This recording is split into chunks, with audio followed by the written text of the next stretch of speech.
उसके पास में होश नहीं है जो बुद्धि को संभाल सके, लेकिन बोलना बहुत कुछ चाह रही है। कोई कहे इतना, फिर हाथ फैलाए इतना, फिर कहे इतना, इससे ज़्यादा तो हाथ छोड़ नहीं सकते हैं। और किसी ने इससे भी ज़्यादा पा लिया हो तो फिर क्या इशारा करके बता सकता है तुम्हें, बताओ।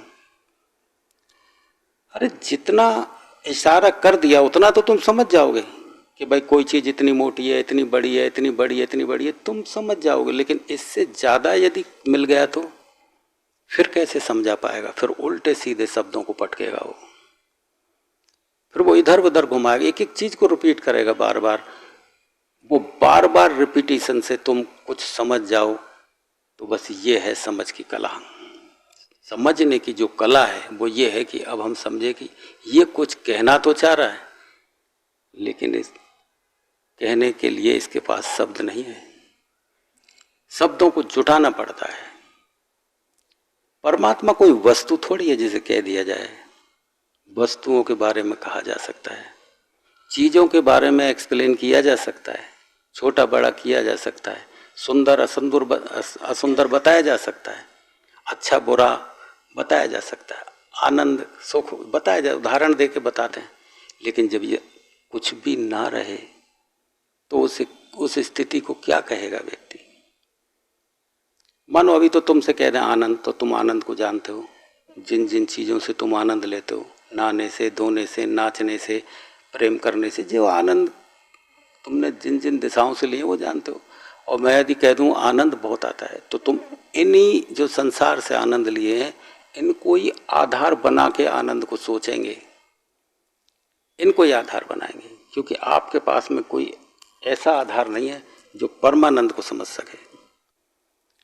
और वो जो परमात्मा का आनंद है वो बेटा वस्तुओं से अलग है, वो वस्तुओं से अलग है, उसे आनंद भी नहीं कह सकते हैं हम तो उदाहरण देने के लिए बताते हैं कि भाई आनंद, तो आप आधार बना सकें कि यार आनंद कुछ ज़्यादा मिल गया होगा इसे।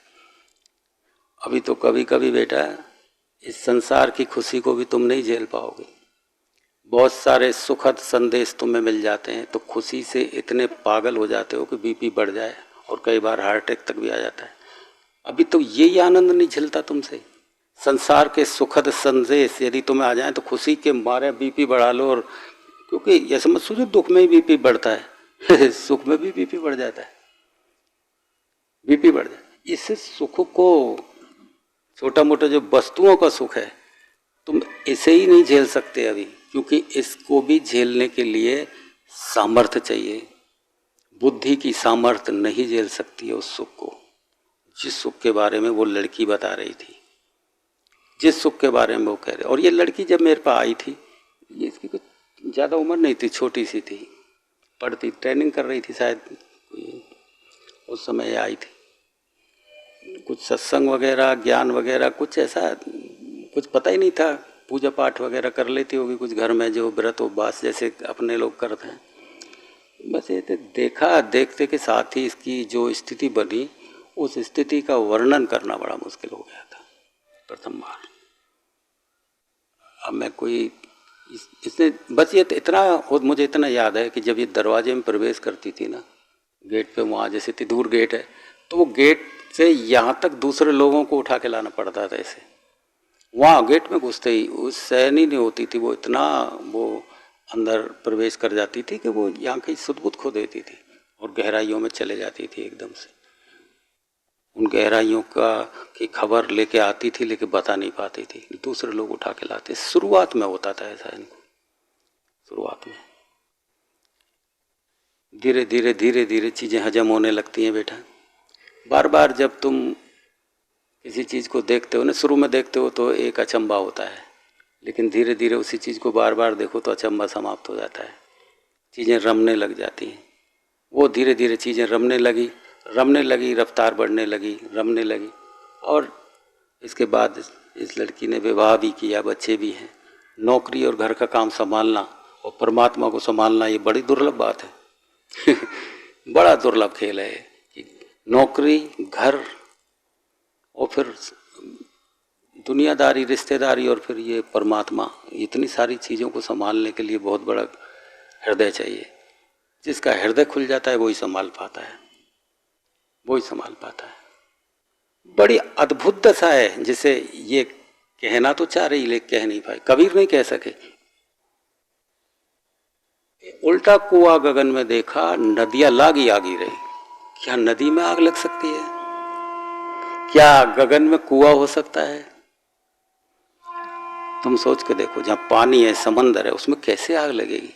अब तुम ये उदाहरण दे दो कि साहब कोई जहाज जा रहा है, तेल से भरा हुआ, वो फूट जाए, आग लग जाए तो नदी में लग गई आग। ये उदाहरण देते रहो बेटा, उस समय जहाज नहीं चलते थे कोई। उल्टा कुआं गगन में देखा, नदियां। बस एक कहने का तरीका है उनका कि इतना आश्चर्य समझो कि जैसे नदी में आग लग जाए, लग नहीं सकती एकदम से, लेकिन इतना करिश्मा समझो, इतना अबाक रह जाओ, देखिए ये कैसे हो सकता है, नदी में आग कैसे लग गई? नदी में आग नहीं लगती बेटा, लेकिन किसी चीज को कहना चाह रहे हैं, शब्द नहीं है, शब्दों का बड़ा अभाव है, कैसे कहें उस चीज को?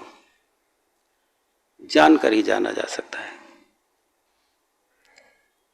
जिन खोजा तिन पाइया घेरे सागर पैठ।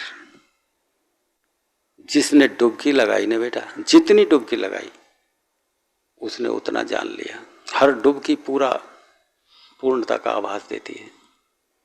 हर डुबकी, छोटी डुबकी भी लगती है कि पूर्ण हो गया हूं। हर डुबकी पे लगता है कि मुझे सब मिल गया। जिन खोजा तिन पाइया गहरे सागर पैठ। सागर की गहराई अथाह है, जितना डूबोगे उतना पाओगे, कह नहीं पाओगे। यदि बाहर से पता लग गया तो खाक अनुभव है उसका, कोई क्या अनुभव है? अध जल गगरी छलकत जाए। जो थोड़ा बहुत मिलता है ना, उसे उछालता डोलता, मुझे ये मिला, मुझे ऐसा, मुझे वैसा लगा। तुम्हें ऐसा होता कि नहीं है? ये बकवासबाजियाँ हैं, जानता तो कुछ है नहीं। उथली परत को थोड़ा जान लिया, थोड़ा इस तरह बता दिया, थोड़ा उसको बता दिया, मैं ये जानता हूँ, मैं ये नहीं है बेटा कुछ भी। ये तो मान सम्मान प्राप्त करने का ही एक दूसरा तरीका है। दूसरे के साथ में छाप छोड़ना ही है कि दूसरा जाने कि मैं इन सब लोगों से ज़्यादा कुछ अलग जान गया हूँ। जो जान गया ना बेटा, वो उसका तुम पता ही नहीं लगा सकते। उसके बैठने से, उठने से, उसके बोलने से, वो तो जैसे चाहे वैसे मिल जाए। जैसे आलू की सब्जी किसी भी सब्जी में मिला दो, मिल जाती कि नहीं मिल जाती? उसको तुम किसी के साथ बैठा तो वो वैसा ही हो जाएगा, वो वैसा ही मिल जाए, और तुम सोचते रह जाओगे कि ये ज्ञानी है क्या कोई। उसको क्या करना है? उसका गवाह वो स्वयं है। तुम्हारी गवाही चाहिए उसे? तुम्हारी गवाही पे जीवित रहना है क्या उसे? उसकी गवाही स्वयं की गवाही है। तुम्हारी गवाही की उसको कोई चिंता नहीं है कि तुम उसे कोई सर्टिफिकेट दो ला के कि भाई हाँ हाँ तुम आत्मज्ञानी हो। ये सब जितना भी बोलते हैं लोग इस बारे में, वो बारे में ही बोलते हैं, उसे नहीं बोल पाते बिल्कुल भी। बारे में बोलना क्या बोलना है यार, उसके बारे में कुछ भी। जितने भी शास्त्र हैं लिख दिए होंगे किसी ने, वो लिखना मजबूरी था, क्योंकि इस ज्ञान को लोगों तक पहुंचाना जरूरी था। क्योंकि लोग अज्ञानता में फंसे हुए हैं, लोगों ने धर्म कुछ दूसरे बना रखे हैं, लोगों ने इस तरह से अपने मन गढ़ंत धर्म बना लिए हैं, मान्यताएं बना ली हैं, धारणाएं बना ली हैं। उनसे इस तरह चिपकाव हो गया है कि उनको बाहर निकालना असंभव हो गया है। प्राण त्याग दें वो, इस तरह से अपनी मान्यताएं बना ली, कैसे निकालोगे? इसलिए ज्ञानियों ने बड़ी कोशिश की कुछ लिखने की, लेकिन अपना नाम नहीं लिखा उन्होंने कहीं भी। जो ज्ञानी नाम लिखने की सोचते थे, जरूरत क्या है? फिर नाम से चिपक जाएंगे ये लोग, फिर नाम से चिपकेंगे, फिर मूर्ति बना लेंगे उस नाम की कल्पना के आधार पे, फिर कुछ करने लग जाएंगे। इतने सारा कुछ कर रहे हैं, एक और जोड़ लेंगे करने के लिए कुछ और।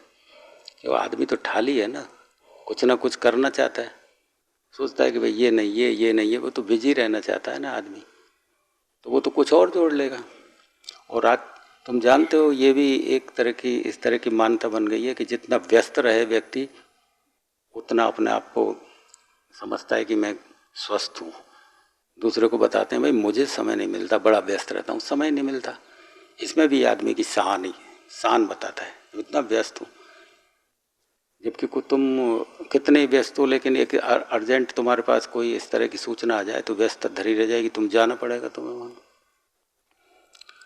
जाना पड़ेगा तुम्हें, इतना व्यस्त। व्यस्तता ना हो तो आदमी इकट्ठा कर लेता है व्यस्तता। तो कोई भी यदि नाम कोई लिख दे महापुरुष, तो तुम तो इस व्यस्तता में एक व्यस्तता और डाल लोगे, फिर उसमें लग जाओगे, फिर रचना गढ़ने लगोगे, फिर कविताएं गढ़ोगे, फिर पुस्तकें लिख दोगे, लेकिन जो असली चीज है उससे छूट जाओगे।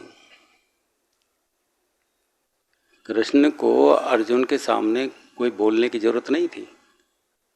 तुम देखो, राम जी ने हनुमान के सामने कुछ बोला, ये ज्ञान, कोई ज्ञान ऐसा बोला कि भाई आत्मज्ञान के बारे में विस्तारित किया हो, क्यों भक्त बन गए? हनुमान जी ने देखा क्या जब भक्त बन गए? कैसे श्रद्धा जगी उनकी, जबकि औरों की तो जगी ही नहीं। हजारों लोगों के बीच में रहे वो तो सेना में, औरों को बन जाते देखते ही। सबकी बन जानी चाहिए, भगवान तो भगवान है। सुग्रीव की भी बन जाती, बाली की भी बन जाती, और जामवंत की भी बन जाती। ऋषमुख पर्वत पे तो और भी लोग रहते थे, कितने ही सैनिक थे, बन जाती सबकी श्रद्धा। माँ बाप की बन जाती, प्रजागणों की बन जाती। किसी का मैंने तो नाम सुना नहीं, कुछ लोगों का नाम आता है, जिसमें हनुमान जी प्रमुख है। हनुमान जी की देखते ही श्रद्धा कैसे बनी, ये देखने की बात है। कोई सत्संग नहीं सुनाया था राम ने, कोई सत्संग नहीं सुनाया, बस केवल हनुमान जी तैयार अवस्था में थे। तैयार थे, तैयार का मतलब है कि उनके अंदर रिसेप्सिविटी जो थी, ग्राहकता जो थी, ग्रहण करने की जो सामर्थ्य वो पूरी थी। उन्होंने सब कुछ करके देख लिया था, तंत्र मंत्र सिद्धियां सब कर ली थी, और जहाँ सबसे ऊब गए थे, कुछ नहीं मिला उनको करने के बाद। जब व्यक्ति सब तरफ से ऊब जाता है ना, तो एक अलग ग्राहकता बनती है अंदर कि यार कहीं कुछ नहीं है, अलग शांति कहाँ से मिलेगी। और वो शांत तरंग राम से आती हुई नजर आ गई उनको, यार इस व्यक्ति के अंदर कुछ और तरंगें आ रही है, जो तरंगें मैंने कहीं भी नोटिस नहीं की। वो तरंगें इतनी शांत थी कि उसके बारे में हनुमान बोल ही नहीं सके, बस भक्त बन के रह गए, बस चरणों में बैठ गए और चढ़ा दिया अपने आप को। चढ़ाना चीज अलग होता है बेटा, चढ़ाना का मतलब है कुछ बचा के ही नहीं रखना। देना चीज अलग है, जब व्यक्ति कुछ देता है तो अपने पास बचा के रखता है, कुछ सब कुछ देने के बाद भी बचा के रखता है, चाहे सुई बचा के रख लियो, देने में बचा के रखेगा व्यक्ति, संशोधन करेगा, थोड़ा देगा, ज़्यादा बचा लेगा। सब भी दे दे तो थोड़ा कुछ बचा के रखता ही है कि पता नहीं वक्त ऐसा बदल गया, तो बचा के रखता है, पूरा नहीं दे पाता। चढ़ाना चीज अलग, चढ़ाने में व्यक्ति कुछ भी बचा के नहीं रखता। अपन भगवान के जब चढ़ाते हैं ना, कुछ चढ़ावा शब्द आया कहाँ से? देना क्यों नहीं बोलते? भगवान को दे दो, ऐसा क्यों नहीं बोलते? भगवान को चढ़ाया जाता है। चढ़ाने का मतलब है कि बचा के मत रखना। बचा के व्यक्ति रखता है मन को। मन दिया तो सब दिया, मन दिया तो सब दिया। जैसे राजा जनक को जब अनुभव हुआ तो अपने गुरु से बोले, प्रभु आपने जो मुझे दिया इसके एवज में मैं आपको क्या भेंट दूं? मैं कुछ देना चाहता हूं। जिस समय अनुभव से गुजरने ही वाले थे वो, क्या दूं? आप चाहो तो मैं राज्य दे सकता हूं आपको, रानियां, जो चाहो आप दे सकता हूं। तो अष्टावक्र ने कहा है कि इनको सबको भी दे देगा ना बेटा, तब भी तो तेरा कुछ नहीं दे पाएगा। तेरा क्या है इनमें? रानियां कहीं की हैं, राज्य तेरे माँ बाप ने तुझे दे दिया है, तू तेरा क्या दे सकता है? तू स्वयं को चढ़ा मुझे, तेने अपने को चढ़ा दिया तो सब दे दिया। अपने को चढ़ाने का मतलब मन दे दे तू मुझे, केवल मन। और अष्टावक्र ने सोचा कि मन देना तो बड़ा आसान है, कह देता हूँ ले लो गुरुजी मन तुम्हें दिया। तो गुरु को पागल नहीं बनाया जा सकता है बेटा। गुरु सारी विद्याएं जानता है, वो तुम्हें पता नहीं लगने देता।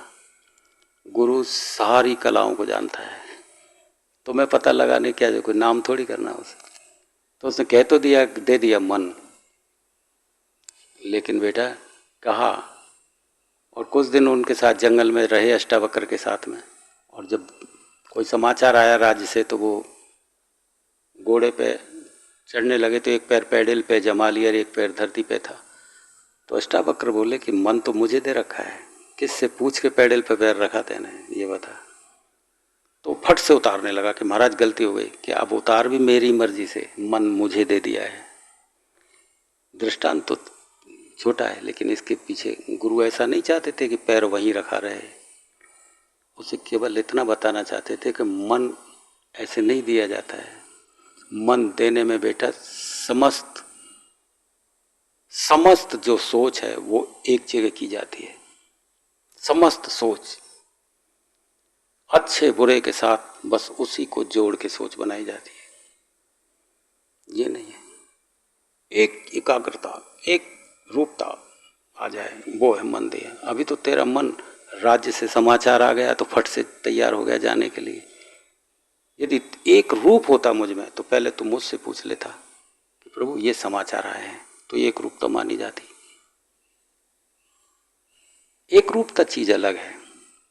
एक रूपता का मतलब चढ़ा दिया तुमने अपने आप को, तब बनता है एक रूप व्यक्ति। अभी तुम जिस प्रेम को जानते हो ना, वो प्रेम केवल निभाने वाला प्रेम है बेटा। ये पुराने जितने भी लोग हैं ना जो लग रहे हैं मेरे पीछे, ये निभाने वाले प्रेम को निभा रहे हैं। चल रहे हैं, गाड़ी तो चल ही रही है, चलो निभाते रहो। ये प्रेम निभाना है। जैसे आप अपने पड़ोसी से प्रेम निभा लें, आप अपने बच्चों से निभा रहे हैं, आप अपने रिश्तेदारों से निभा रहे हैं, ऐसे ही एक मुझे जोड़ लिया है बस इससे ज़्यादा नहीं है कि उनके बराबर जैसे वो है ना, ऐसे मुझे जोड़ लिया। जैसे मैं चला गया हूँ तो आगे पीछे घूमने लग गए, कोई रिश्तेदार आ जाए तो उसके आगे पीछे घूमने लग गए। इससे ज़्यादा औकात नहीं है आपके प्रेम की, बस इससे इतना ही। लेकिन जिस घड़ी बेटा एक रूपता आती है ना, तो सौदा भी तोलते रहोगे ना तो आंखों से आंसू निकल जाएंगे, सौदा तोलते तोलते भी। बच्चों से प्रेम करोगे ना तो भी गुरु के चरण याद आएंगे उस समय पे। घर में लगे रहोगे लेकिन याद उसी की बनी रहेगी, चाहे तुम नहीं भी आओ, उससे कोई फर्क।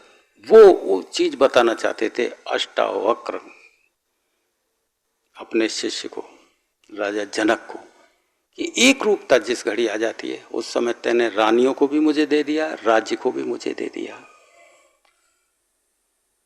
मन दे दिया तो सब दे दिया। इसी को बोलते हैं चढ़ाना।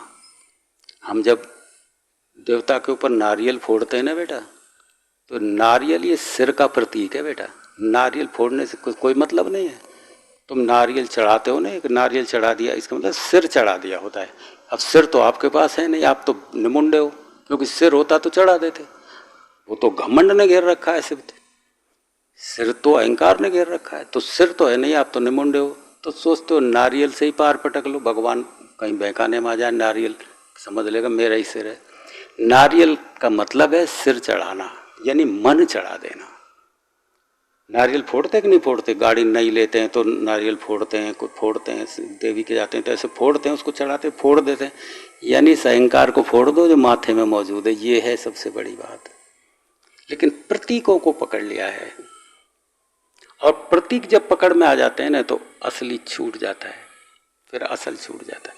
फिर आप आनंद को भी वही समझेंगे जो आप ले रहे हैं, आप श्रद्धा को भी वही समझेंगे जो आप पड़ोसी से प्रेम निभा रहे हैं, रिश्तेदारों से प्रेम निभा, उसी प्रेम का नाम श्रद्धा समझ लेंगे। आप समर्पण भी उसे ही समझ लेंगे। जिन जिन चीजों को आपने प्रेम से समझा है, जिन जिन जिन जिन वस्तुओं को, चीजों को, आदमियों को तुमने ज्यादा प्रेम किया है, जिनके पीछे तुम ज्यादा घमासान हो गए हो, उसको समर्पण का दर्जा दे दोगे। इसे समर्पण कहते हैं शायद। बेटा जिस घड़ी समर्पण उतरेगा ना, पता लग जाएगा समर्पण क्या है। अभी तो श्रद्धा को नहीं जानते, न समर्पण को, न प्रेम को। ये तो तुम्हारी सोच के आधार पर बनाए हुए हैं।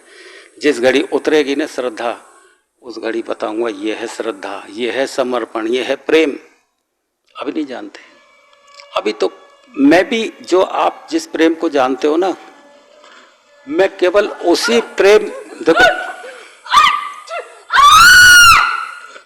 आप जिस प्रेम को जानते हैं, मैं केवल उसी प्रेम को आधार बना के आपको समझाता हूं। क्योंकि जितना आप जानते हैं, यदि मैं उसे आधार ना बनाऊं तो मैं आपको असल को नहीं पकड़ा पाऊंगा। जैसे छोटे बच्चे होते हैं ना बेटा, तुम अपनी कार को कार बोलते हो, गाड़ी बोलते हो, लेकिन छोटे बच्चे को जब खिलाते हो गोदी में तो बोलते पी पी जा रही, पी पी चली जा रही है, ऐसे बोलते कि नहीं?